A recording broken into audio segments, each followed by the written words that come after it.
Bonjour et bienvenue dans la quotidienne de School TV, l'émission qui vous raconte l'éducation au quotidien. Au sommaire aujourd'hui, je crois à l'importance de l'écrit et je vais plus loin de l'écriture, y compris de l'écriture créative. Fin de citation, elle est signée Gabriel Attal, c'était à la rentrée dernière. Mais que sait-on du rapport des jeunes à l'écriture? Au fond, pas grand-chose, du moins jusqu'à la parution de cette étude de l'INJEP co-signée par Christine Mongenot. Elle est l'invitée du Grand Oral. L'Anti-Sèche de Brandon Noiret. L'Anti-Sèche, vous le savez, c'est la façon dont l'actualité résonne dans les programmes. L'actualité, c'est l'investiture en début de semaine du nouveau président argentin, le libertarien Javier Milei. Les programmes sont ceux d'histoire. On va réviser celle de l'Argentine. L'heure de la récré, toujours avec Brandon, une sortie. Et quelle sortie! Notre-Dame de Paris remonte sur scène au Palais des Congrès. Plateau repas enfin à la fin de notre émission. Rendez-vous avec Sandra Ferreira, notre diététicienne et nutritionniste, vous dira tout de l'IG, l'indice glycémique. C'est cadeau à quelques encablures des réjouissances gastronomiques de fin d'année. La quotidienne de School TV, c'est maintenant. C'est parti, Grand Oral. Savoir lire, écrire et compter. Dans ce triptyque bien connu, lire et compter sont des activités attentivement scrutées par la recherche et curieusement, écrire les moins, sauf si on se restreint à la question de l'orthographe. D'où l'intérêt de l'étude que vient de publier l'INJEP sous le titre « Les adolescents et leur pratique de l'écriture au XXIe siècle ». Nouveau pouvoir de l'écriture, il y a un point d'interrogation à la fin, une étude qui est co-signée par la professeure en sciences de l'information et de la communication Anne Cordier, que nous avons déjà reçue ici d'ailleurs, et par Christine Mongenot, notre invitée. Bonjour Christine. Bonjour. On est ravis de vous accueillir. Vous êtes chargée de mission scientifique à l'association Lecture Jeunesse, maître de conférences en littérature, et anciennement vous étiez responsable de ce master, je crois que vous aviez créé d'ailleurs, voilà. Qui était un master, et toujours un master, il existe, littérature de jeunesse, formation au métier du livre et de la lecture pour jeunes publics. C'est un master de l'université de Cergy-Pontoise. Vous le rappelez, dès l'introduction de cette étude, on parle moins de l'écriture que de la lecture. Sauf peut-être cette année, il y a un petit frémissement, mais tout doux. Voilà. Alors, ça frémit. Alors, nous n'avons pas attendu que ça frémisse, puisqu'en fait, le principe de cette enquête, nous l'avons retenu il y a presque 3 ans. Aujourd'hui, nous publions les résultats, mais c'était une préoccupation que nous avions. Et je dis que le principe de l'enquête a été retenu il y a plus de 3 ans, mais la préoccupation de l'articulation entre écriture et lecture, c'est quelque chose dans l'association dans laquelle je suis, donc Lecture Jeunesse, que nous avons en tête depuis très longtemps. Association dont on avait reçu d'ailleurs la déléguée générale l'année dernière. On a beaucoup dit que les jeunes écrivent moins à cause du numérique en général, à cause des smartphones en particulier. Quand on vous lit, on se dit que c'est une idée reçue. Alors, c'est une idée reçue. C'est-à-dire que tout dépend de la définition qu'on donne de l'écriture. Et donc, si on a une définition restreinte de l'écriture, qui est souvent celle, d'ailleurs, qu'adoptent les jeunes quand on les interroge en première instance, eh bien sûr, si écrire, c'est seulement écrire un texte structuré d'une certaine longueur, constitué. Une rédac, une disserte. Voilà, ou même une petite fiction, un petit récit. Bon, évidemment, ça restreint le champ des écrits pratiqués. Si on adopte une définition extensive de l'écriture, alors là, bien sûr, les pratiques s'ouvrent et quantitativement, elles sont beaucoup plus nombreuses. Et vous êtes resté volontairement flou sur le mot. Dans le questionnaire qui a été administré aux jeunes, aussi bien sous forme de sondage quantitatif que dans les entretiens, vous les avez laissés venir. Ah, c'était le principe. Ouais. C'était le principe, parce que l'idée, c'était de ne pas leur donner une définition a priori de l'écriture pour justement faire jouer leur représentation. Et quand on les joue les représentations, c'est le sens scolaire qui domine. Et évidemment, c'est-à-dire que justement, ils se rallient à cette définition qu'on leur a quand même largement inculquée pendant toutes leurs années de scolarité, puisque les adolescents sur lesquels on a enquêté vont de 14 à 18 ans. Ils sont donc déjà assez profondément marqués par tout un parcours scolaire. L'écriture scolaire et l'écriture littéraire d'ailleurs. Eh bien oui, parce que si on procède par restriction progressive du champ, ils définissent l'écriture l'écriture est définie de façon scolaire, et ensuite, à l'intérieur du scolaire, l'écriture est définie comme une écriture essentiellement littéraire. Et ce que montrait l'enquête, c'est que dans leurs réponses, ils occultent complètement des pratiques d'écriture scolaire qui ne sont pas littéraires, mais qui sont, par exemple, ils écrivent en sciences, ils écrivent en histoire, ils font des résumés, mais pour eux, c'est pas écrire. Absent dans leurs réponses. Ouais. Voilà. Et alors, quant à écrire des SMS, la liste des courses ou que sais-je, non, c'est totalement, c'est pas légitime, voilà, c'est ça? Voilà, c'est ça. C'est dévalorisé, ils ont totalement intériorisé la norme dominante de ce point de vue-là. Quand on leur demande ce qu'est l'écriture, ils ont d'abord un rapport utilitaire à l'écriture. Alors ça, c'est très intéressant parce que un rapport utilitaire et fonctionnel. Bon, alors c'est pas anormal, c'est-à-dire qu'ils ont 15 ans, ils sont assez préoccupés par leur avenir, et pour eux, écrire, ça sert pour le métier à venir, et même sans aller jusqu'au métier, pour les démarrer démarches qu'il va falloir faire pour s'inscrire, il va falloir remplir des papiers, Et donc, c'est ça qui prédomine. Et alors, ce qui est assez intéressant, c'est que c'est relativement en écart par rapport au support et aux situations dans lesquelles on travaille l'écriture dans la sphère scolaire. Ouais. Donc là, il y a quelque chose sur lequel il est intéressant de revenir après quand on réfléchit aux questions de l'apprentissage, parce que cet écart, il joue sans doute dans la difficulté qu'ont certains élèves à appréhender, à comprendre les situations d'écriture qu'on leur propose parfois, je ne dis pas tout le temps, mais parfois dans l'univers scolaire. Et entre autres, les élèves qui sont justement très éloignés par leur milieu socioculturel de ces pratiques. Alors justement, on va rentrer dans les détails de cette étude, mais là on a dressé le panorama. Christine, merci beaucoup. Et on va entrer dans ces détails juste après l'anti-sèche. Brandon Warret, direction l'Argentine.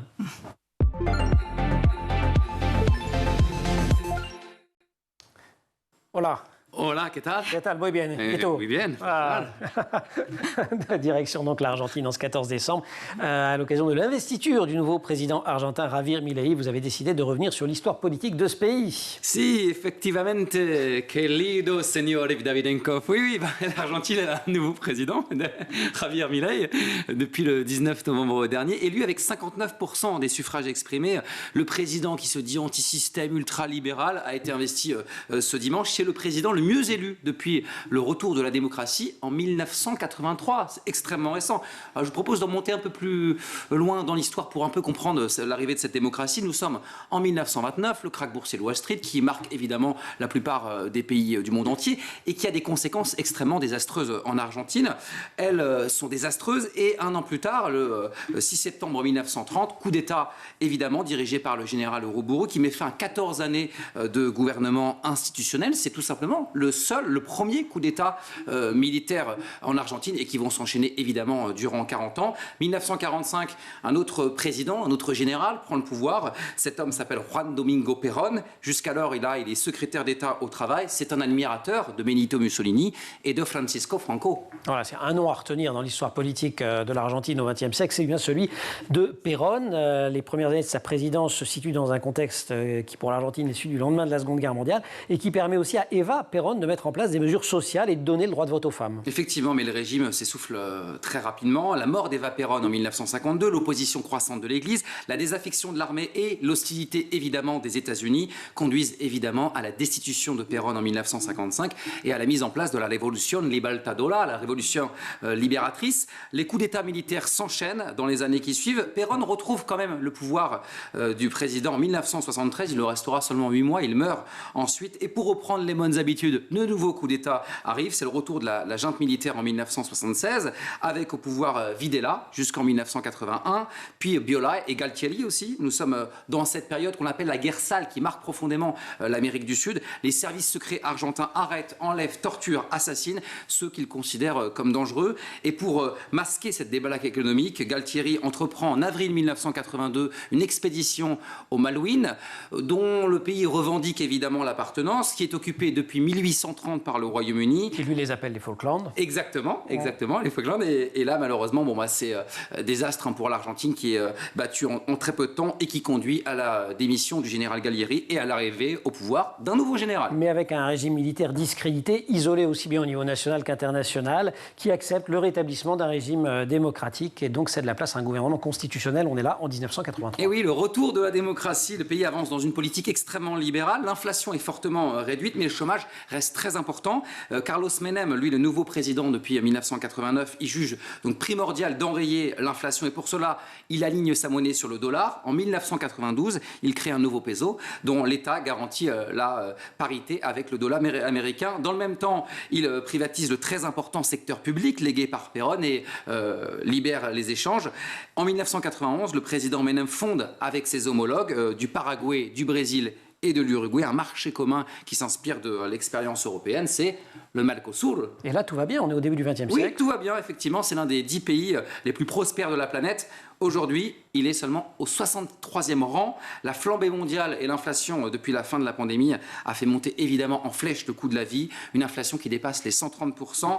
Et le taux de pauvreté au premier semestre 2023, c'est 40%. C'est l'un des 5 pays les plus pauvres aujourd'hui au vu de la situation économique mondiale. Et donc avec une grande désespérance, une grande colère aussi de la population. Et une partie de cette colère a alimenté les suffrages de Javier Milei qui a promis avec son symbole de la tronçonneuse de tout détruire. On va bien voir ce qui va se passer. Merci beaucoup. Brandon, on se retrouve pour la récré. Avec plaisir. Lecture jeunesse.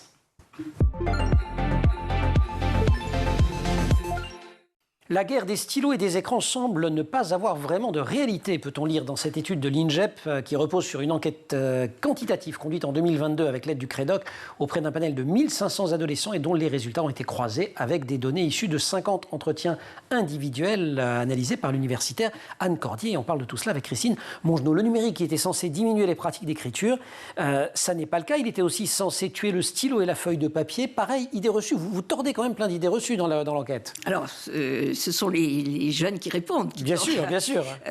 Oui, visiblement, quand ces jeunes ont une grande fréquentation, une intense fréquentation des réseaux sociaux, qu'ils envoient beaucoup de messages directs, et ils ont, en même temps, ce sont eux qui écrivent le plus des textes, qui écrivent le plus dans les autres genres d'écrits.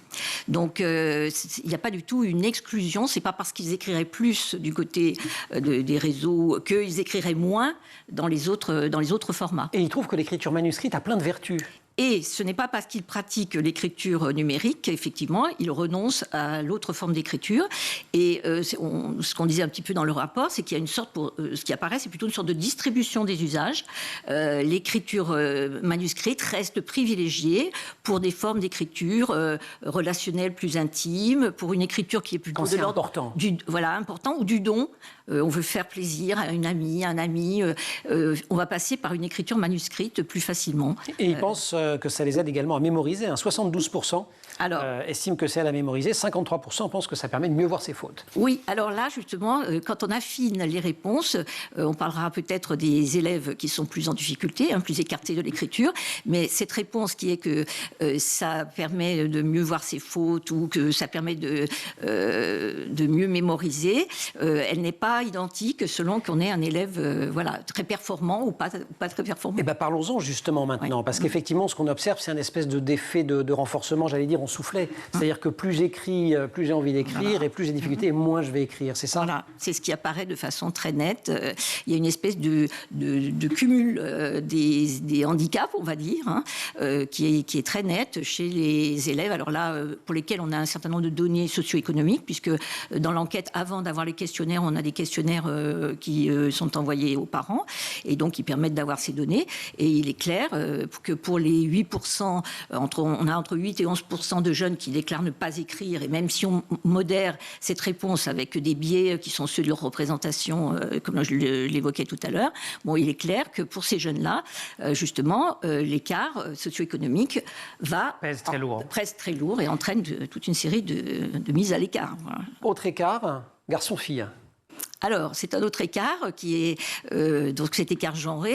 Il n'est pas. Alors là aussi, il faut se méfier des biais. Comme dans l'enquête apparaît très vite une très forte proportion, par exemple, de filles qui écrivent leur journal intime, qui déclarent que dans les fonctions d'écriture. Mais extraordinaire, hein, 70% des adolescentes interrogées disent tenir ou avoir tenu un journal intime. Avoir tenu. Alors justement, du coup, on a cette pratique comme une espèce de. Mais il faut. Alors, je pondère parce qu'il faut voir que les filles sont aussi celles qui écrivent le plus, qui déclarent écrire le plus dans d'autres genres. Et entre autres, ce sont les filles qui elles sont toujours quelques points au-dessus des garçons. Quand on s'intéresse aux représentations de l'écriture, à leur fonction, elles sont aussi dominantes pour dire que l'écriture, ça sert à structurer sa pensée. Donc voilà, là, on n'est pas dans l'émotionnel. Donc il faut faire attention aussi.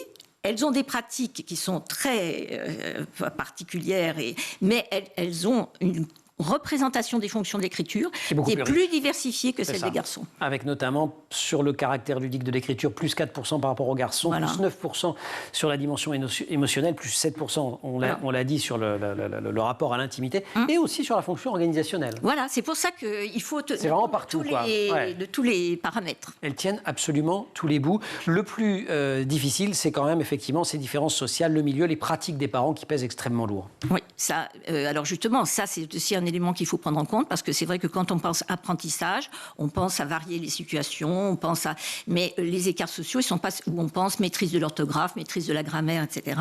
Mais il y a aussi tout ce qui est de l'ordre de la représentation de ce à quoi sert l'écriture, des situations dans lesquelles on peut être amené à écrire. Et c'est vrai que les élèves, les enfants de milieux socio-économiques défavorisés, leur champ de représentation de toutes ces fonctions, de ces situations, il est nécessairement restreint. Ouais. Donc, ça joue certainement sur les conditions d'apprentissage. Et parmi ces adolescents-là, ceux qui déclarent ne pas voir écrire leurs parents sont 10% de plus il y a un écart que la moyenne, 7% sur les non-diplômés et 8% sur les inactifs. Donc, effectivement, on voit bien ces effets de renforcement. Alors, c'est tout à fait convergent avec les résultats, avec ce que note PISA. Avec ce que note PISA, qui est cette étude de l'OCDE, dont on a encore parlé récemment, puisqu'une nouvelle version vient de sortir. Ce n'est pas une culture de la trace écrite que l'école doit développer, mais une culture de l'écriture, et c'est la conception de l'écriture qu'elle doit repenser en s'appuyant sur les travaux de la recherche. Extrait d'une citation de Viviane You. J'ai repéré cet entretien. Elle est présidente de l'AFEF, l'Association française pour l'enseignement du français. Vous pouvez retrouver ça très facilement sur votre moteur de recherche préféré, c'est sur le site du café, non pas du cahier, oh la gaffe, du café pédagogique. Et dans sa revue, Le Français aujourd'hui. Et dans la revue Le Français aujourd'hui, excellente revue de l'AFEF. Merci. Christine, on se retrouve juste après pour la suite du Grand Oral, mais c'est l'heure de la récré.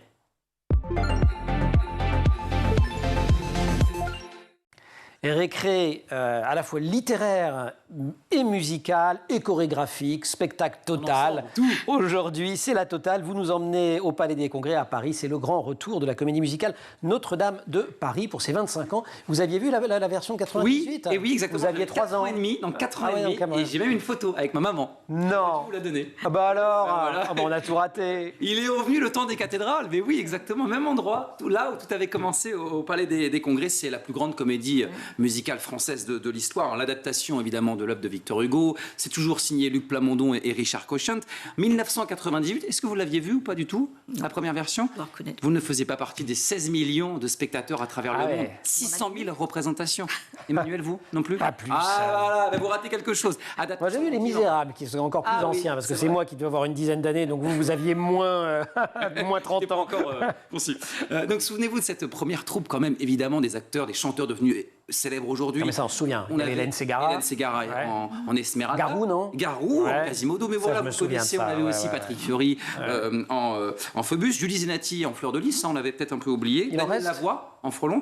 Il reste une seule personne, le seul rescapé, c'est Daniel Lavoie, justement. 25 ans plus tard, il garde son rôle. Il n'était pas là quand j'y suis allé, c'était quelqu'un d'autre il y a quelques jours. Par contre, on a aussi la personne qui a doublé Patrick Fiori en 1998, qui jouait Phœbus. Et là, c'est Damien Sarr, qui est connu aussi pour son rôle de Roméo dans Roméo et Juliette, exactement, très grande comédie musicale aussi. Lui, il est là, il est extrêmement bon dans cette comédie. Et Esmeralda, alors. Mais oui, alors c'est une chanteuse pas très connue en France, mais extrêmement populaire au Liban, dans son pays. Elle s'appelle Hiba Tawaji. Elle est un peu connue pour celles et ceux qui aiment les télécrochets. Elle est passée en 2015 sur la première chaîne. Elle est absolument magnifique dans cette comédie musicale. Alors bon, rapidement, c'est l'histoire d'Esmeralda, l'amour évidemment extrêmement fort de Quasimodo, partagé avec Frollo, joué par Daniel Lavoie, en toile de fond, toujours cette cathédrale Notre-Dame de Paris en l'an 1482. Cette version 2023, pas de changement, pas un seul iota par rapport à la version de 98. C'est toujours 2 heures de spectacle, on retrouve les plus grandes musiques, le magnifique répertoire.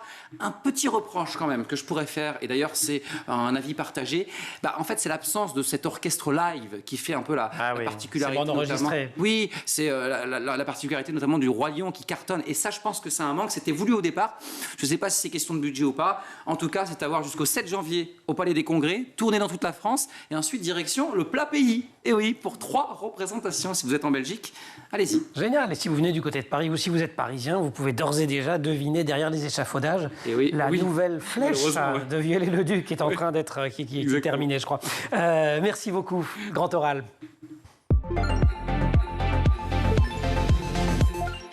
Monsieur Gabriel Attal, redonner à l'écrit dès l'école primaire ses lettres de noblesse. C'était à la rentrée dernière dans Le Monde, une tribune signée par un collectif d'écrivains et d'artistes. Il y avait Elisabeth Badinter jusqu'à Jamel Debbouze en passant par les initiatrices de ce texte, Isabelle Carré et Delphine Sauvabert. Une tribune qui demandait de donner plus de place à l'écriture créative. Écriture, Christine, qui n'est pas si reconnue que ça par les jeunes, l'écriture créative. Eh bien, oui, c'est dans l'enquête du Monde, dans leur l'enquête. réponse. Oui, ce n'est pas ce qui... Alors, il faut nuancer, parce qu'il y a quand même, quand on regarde après dans le détail, lorsqu'ils répondent à d'autres questions et qu'on globalise, il y a quand même 40%, ils sont quand même 40% à déclarer finalement, quand on creuse, et dans les entretiens en particulier. Mais c'est ce que j'allais vous dire. Voilà, ils ne sont pas croyants, mais ils sont pratiquants. Voilà, exactement. C'est tout à fait ça. Et c'est pour ça que les entretiens individuels dans cette enquête ont été très intéressants, parce que justement, ça a permis d'affiner et de voir que derrière la réponse parfois négative, en réalité, il y a des pratiques, mais qu'ils ne reconnaissent pas comme telles ou qu'ils ne classent pas, eux, dans justement les écritures créatives, mais qui sont réelles, qui sont effectives. Un point très important, j'allais dire qu'avant d'écrire, ils tournent 7 fois le stylo dans la main quand ils écrivent à la main. C'est un acte qui est gorgé de sens. Oui, disons qu'il y a une valorisation de l'écriture manuscrite qui est inversement proportionnelle à leur pratique. C'est-à-dire, moins ils la pratiquent et plus ils la survalorisent. Enfin, elle est réservée à des usages. Alors, elle est quand même... alors, à l'école, elle est dominante, puisque les portables ne sont pas admis. Mais dans leur pratique ordinaire, disons qu'elle est quand même en régression, quantitativement. Les attentes des jeunes, notamment des jeunes qui sont les plus éloignés de l'écriture, elles sont très fortes vis-à-vis de l'école. Voilà. Alors ça, c'est aussi un des enseignements de l'enquête. Il n'y a pas de clivage, de rejet des pratiques scolaires. Les témoignages même de bonheur scolaire existent. Les jeunes témoignent d'avoir appris à l'école un certain nombre de savoir-faire. Et ils sont demandeurs d'une aide dans des tas de pratiques pour lesquelles ils se sentent démunis. Et par exemple, l'écriture de mails, l'écriture de lettres de motivation. Alors, c'est vrai que quand on se place du côté des enseignants, ça paraît comme des savoirs bassement utilitaires. Oui, bon, mais en même temps, je pense par rapport à, entre autres, ces publics très éloignés de l'écriture, qui apparaissent dans l'enquête, c'est à prendre en compte, et peut-être c'est une passerelle vers d'autres situations d'écriture qui ne sont pas aussi immédiatement accessibles. Ouais, mais, parce qu'il y a un mais, en demandant à l'école de sortir de temps en temps du regard évaluatif en permanence.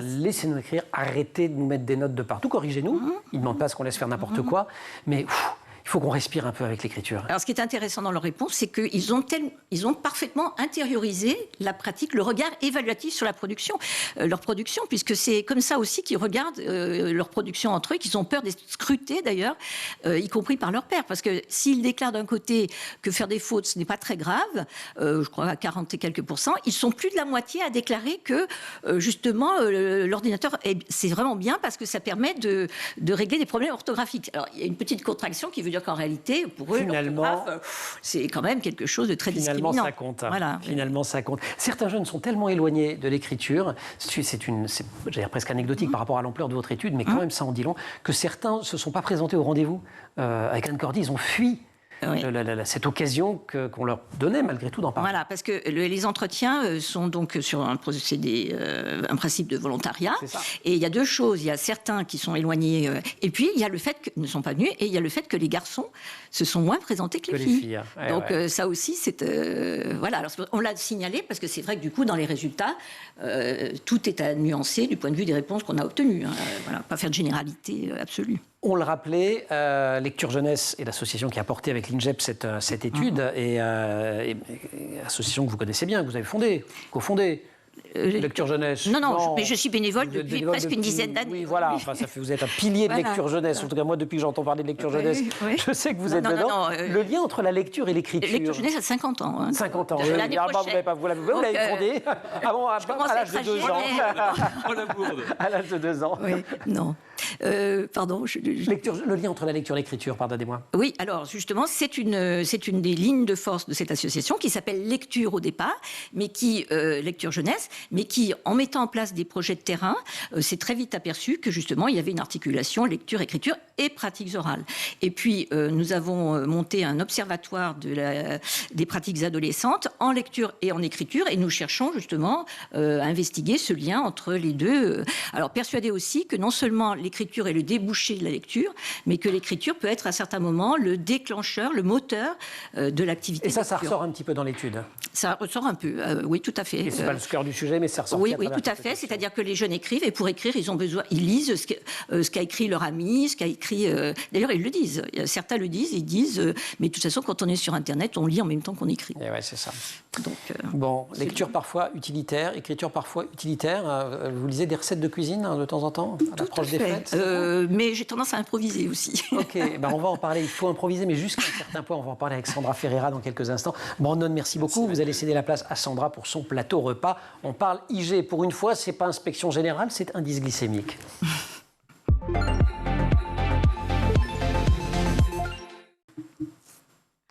Plateau repas, mais je vous dis pas le plateau repas.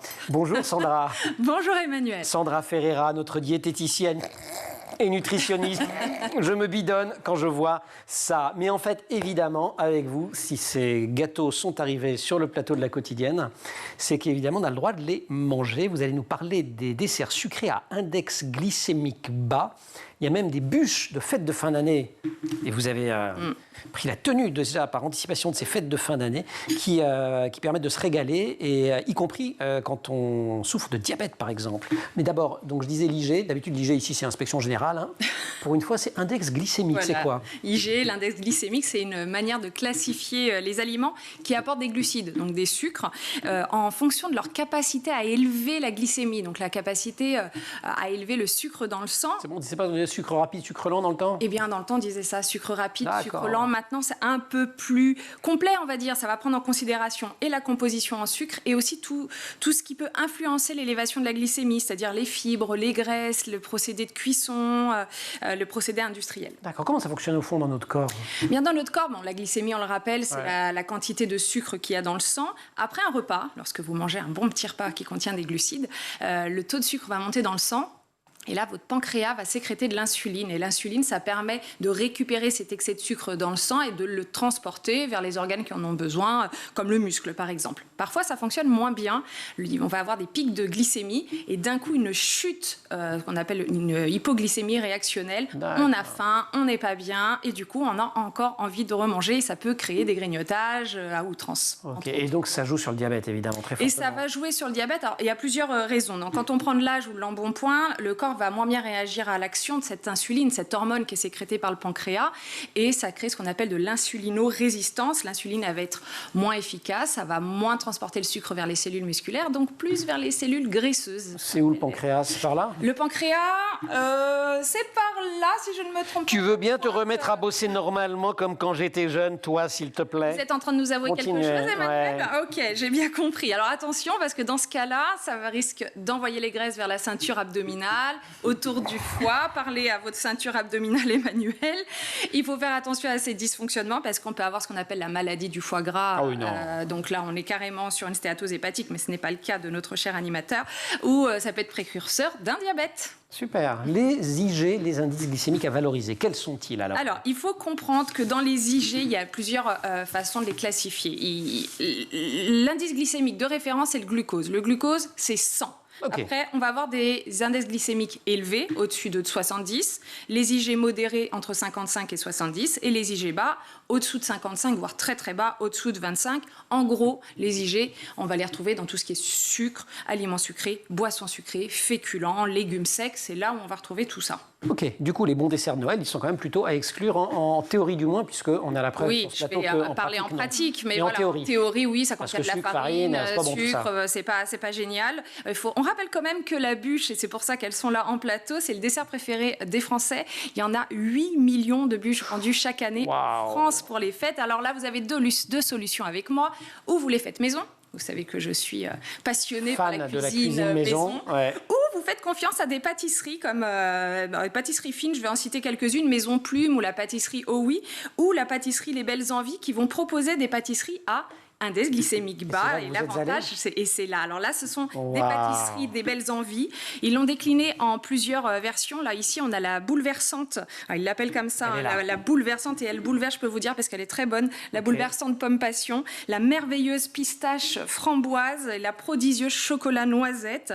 En gros, la pomme passion, vous allez avoir un sablé en dessous. En plus, il y a vraiment au niveau de la texture, c'est superbe. Servez-vous. Je vous la montre, regardez. Hop. Montrez, voilà. Il y a le sablé, là. Ça repose sur un croustillant de boules garnies au maïs, hein, du coup. On peut se servir, Avec- hein. Allez-y. Allez, je veux bien coupez. goûter, moi, les bûches, là. Oui, alors facile à je vous couper. ramène les bûches. Super. Hop, donc je continue sur Christine, le praliné Goûtez la popcorn. mangue. Ah, vous, c'est la mangue que vous Ah, voulez. oui. Alors la tartelette, Racontez-la, la mangue. je vais parler de cette tartelette parce que parfois les gens ne sont pas très bûches et vont aimer quelque chose de différent. Donc d'où la tartelette que les Belles Envies proposent avec cet effet un peu noix de coco, neige qui est tombé sur la tartelette. Elle est là. Là, on a quand même un index glycémique qui est seulement à 24. C'est Ah, très peu. Hein. voilà. Index glycémique rien du tout, 24 ça. par rapport au glucose qui est à 100.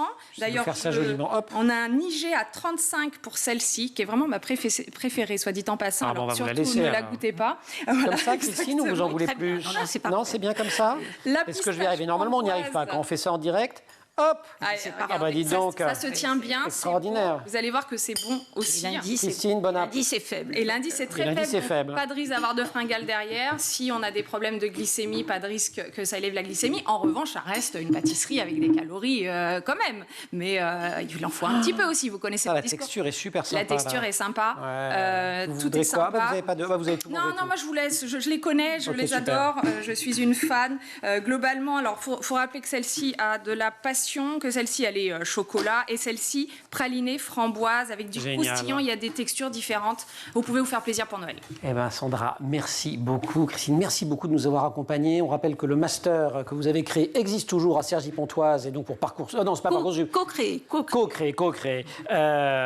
Pour la plateforme Mon Master, l'année prochaine, on peut candidater. Et puis, ne rêvez même pas à la régie qu'on vous en laisse parce qu'on va tout manger. Et pourtant, qu'est-ce qu'on vous aime et qu'on vous remercie. Laure Audemont au maquillage. Merci à Marine Plantec pour la préparation de l'émission et qui est en régie aujourd'hui. Avec au son Saïd Mamou et Romain Luc à la réalisation. Vous restez sur School TV. Pendant ce temps, nous, on se goberge. Allez, venez, ceux de la régie.